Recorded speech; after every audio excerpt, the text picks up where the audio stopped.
William Morrow and HarperAudio present The Happiest Girl in the World, a novel by Alena Dillon, performed by Frankie Corzo and Mikhaila Aaseng.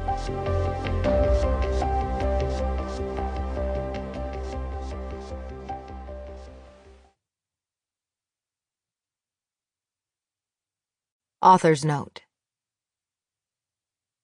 This is the part where we explain that this novel is a work of fiction. References to real people, events, organizations, or locations are not harbingers of fact, but only a tool to provide a sense of authenticity. Everything else, characters, places, establishments, is the product of the author's imagination. And yes, that is correct. This story is my creation. It came from my brain, but it also came from what we've seen in the news, all that was admitted and all that was denied.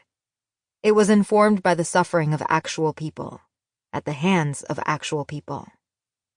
The story in this book is not real, but it may, in fact, speak truth.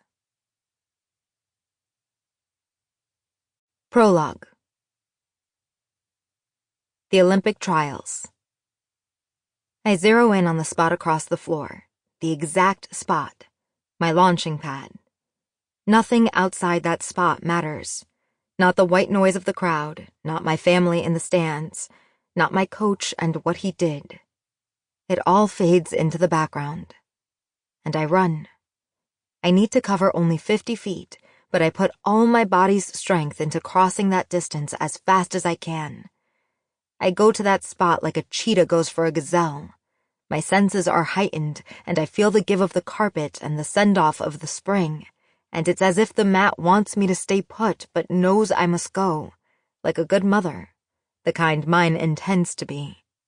The road to hell is paved with good intentions. And this, a spring floor. As I sprint, I breathe deliberately in and out through pursed lips, my shoulders round forward to make my body aerodynamic, to slice through the air, a human imitating a rocket, and my arms are straight and swinging. Now I am a rocket, courageous and unstoppable, maybe even a little dangerous. I can't think of that now. I'm not allowed to feel on the gym floor. I bolt toward that spot, toward the gold, toward the end of my gymnastics career and freedom and womanhood and a new identity. My arms outstretch and reach for the rest of my life. I hurdle off one leg, dive forward onto one hand, and then the other, skimming over them. This part is child's play. I've been doing round-offs since I was 6 years old. I'm building momentum I'll eventually need. Back when I had time for anything other than training and my dad didn't look at me like I scared him, I used to play Super Mario Brothers with him and my twin brother Joe in our unfinished basement. It took 3 jumps to make Mario fly. The round-off is my first jump. When I'm inverted, I swing my legs together and my heels hammer into the floor as one. Jump 2. I bend my knees and throw myself backward.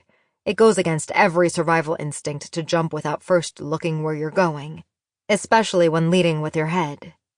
So much about this life has meant working against every survival instinct. More than that, it's meant letting oneself die so another could be born over and over, reincarnating at every training stage. I've already died at least 6 times to get to this moment. If I speak now, maybe I'll remember who I was at the beginning. Maybe I'll realize who I'm meant to become.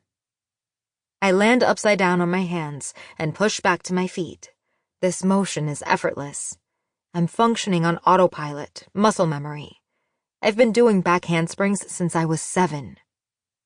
First the sprint, then the round-off, and now a back handspring. I've gathered the speed of a locomotive. My wheels are whirring, my pistons are pumping. Hear that whistle? It's telling you that I can't stop now, so you better get out of my way. Jump 3.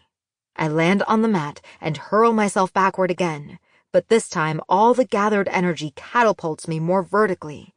I've trained so hard and so long. I've defied all reason, even gravity. Sample complete. Ready to continue?